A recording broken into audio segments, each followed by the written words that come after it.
qëndrimi i islamit si fe, domthonjë që na u tregojmë botës përgjithësi, është që vetëm ai që beson Allahun si të vetmin Zot që meriton adhurim, krijuesi i gjithësisë, i cili ka emra të bukur dhe cilësi të plota, dhe besimi në gjithë profetët e Zotit, që nga Ademi deri te i fundit Muhamedi sallallahu alaihi wasallam, dhe besimi në ringjallje janë kushtet paraprake që njeriu të shpëton. Pastaj janë edhe veprat e mira.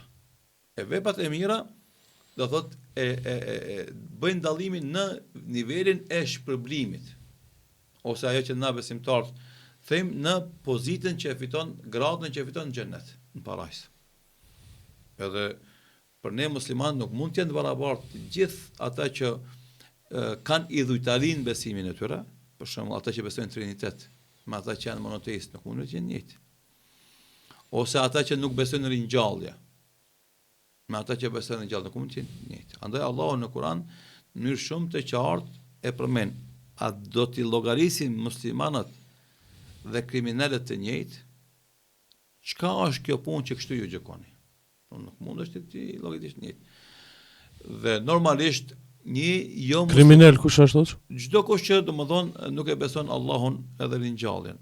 Edhe normalisht ose i vesh si Zoti ka djalë. Po, ose për shembull i atribon atij diçka që nuk i takon, sikurse djalë ose grua, ose domethënë adhuron dikant tjetër përveç tij, në një univers ose adhuron atë. Kjo atribut është krim.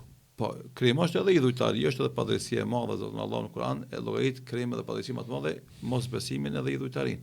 Është qartë. E tani fakti është që njerëzit që nuk janë musliman e bëjnë vepra të mira, janë më të mirë se ata që nuk janë musliman dhe nuk bëjnë vepra të mira. Edhe të njerëzit edhe të Zoti. Por në mungesë të besimit në Zot monoteist, në mungesë të besimit se Muhamedi sallallahu alaihi wasallam është ula pejgamberëve, në mungesë të besimit në ringjallje, asnjë njeri nuk ka mundësi me shpëtu te Zoti. Nuk ka mundësi me qenë banor i xhenetit. Edhe kjo është domosdoshmë shumë e qartë. Edhe te krishterët, kush nuk e pranon Isain alayhis salam, Jezusin si shpëtimtar, nuk mund të hyjë në xhenet. Parajs. Këto janë elemente të qarta